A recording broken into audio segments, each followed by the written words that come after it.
Tensions between Israel and Lebanon are simmering a day after Israel launched what it called ground operations into Lebanon to destroy hideouts and facilities of the Hezbollah, besides claims of counter-air strikes against Israel. There are reports of ground clashes between the two sides within Lebanon. 8 Israeli troops have been killed, and the road ahead for them looks grim.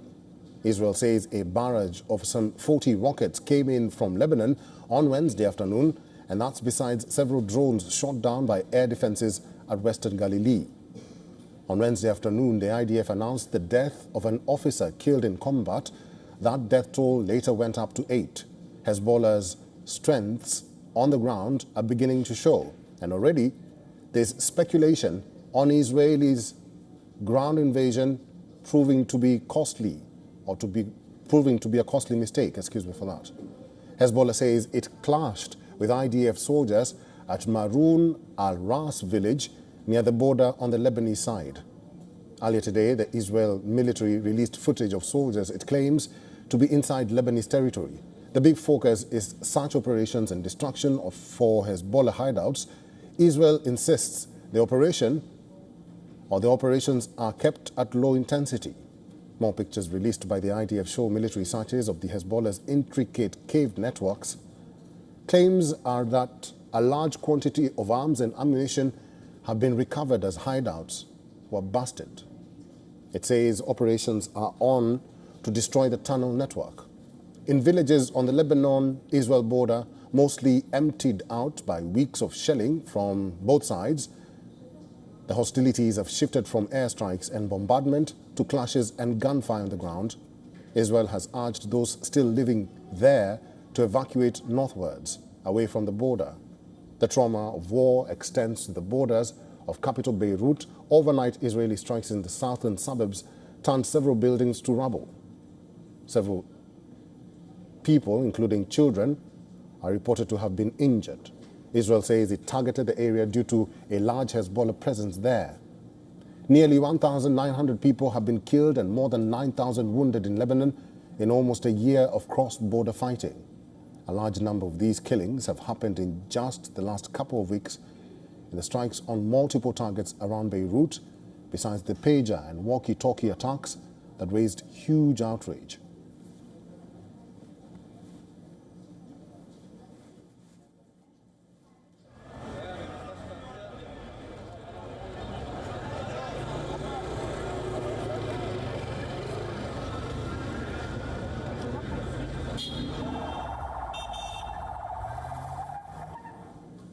Nadine Majzoub is a senior journalist, and she's now joining us live on the broadcast from Lebanon.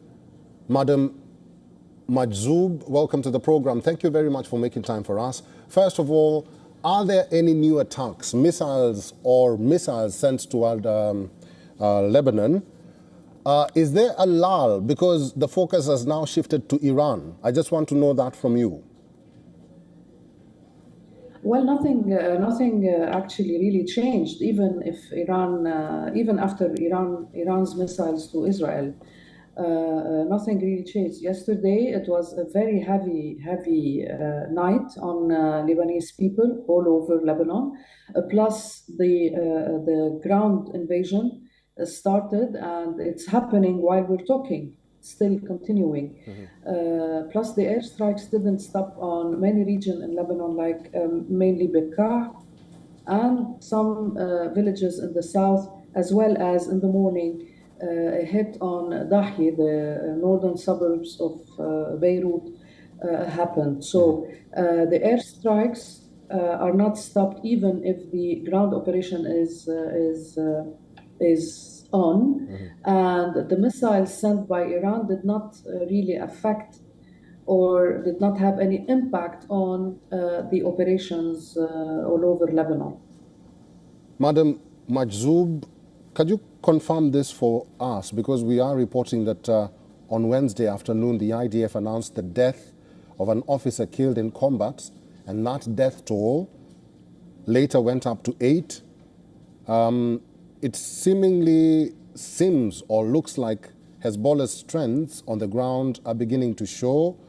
Can you tell us about this latest incident that happened on Wednesday afternoon? Well, it's not an incident. It's going on with the operation ground that Israel decided to launch towards South Lebanon.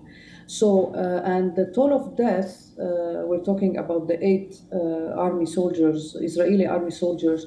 They were announced by the Israeli army, not the Lebanese side. So definitely, if they announced it, so definitely they are.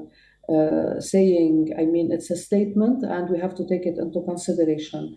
Yes, of course, Hezbollah was waiting for this moment when Israel will decide to launch the ground operation, because they know that their capacities and their strengths basically are on ground, and comparing to the Israeli capacity, whereas the technology and the airstrikes and the latest missiles. So Hezbollah, and after all what happened lately, and after the assassination of the leader Hassan Nasrallah, Sayyid Hassan Nasrallah, they were definitely waiting for this moment to take their revenge, or to be at least to fight aggressively to stop this invasion, because it's not really like an incursion. I mean, it is an invasion because you have the ground operation and you have the airstrikes hitting everywhere, hitting the leaders of Hezbollah and hitting also civilians. Because we have, as you mentioned, we have more than 1,500 deaths up till now, and it all happened in the latest couple of days. So plus the injured, we have more than 4,500, plus the displaced, that now the number is more than 1 million. Right. So definitely Hezbollah was waiting for this moment where the Israeli will enter the Lebanese territory, where the strength of Hezbollah will start to show. All right, we'll have to leave it there. I've been talking to Madam Nadine Majzoub. She's a senior journalist from Lebanon. Madam Majzoub, thank you very much for all your insights and for talking to WION World is One today.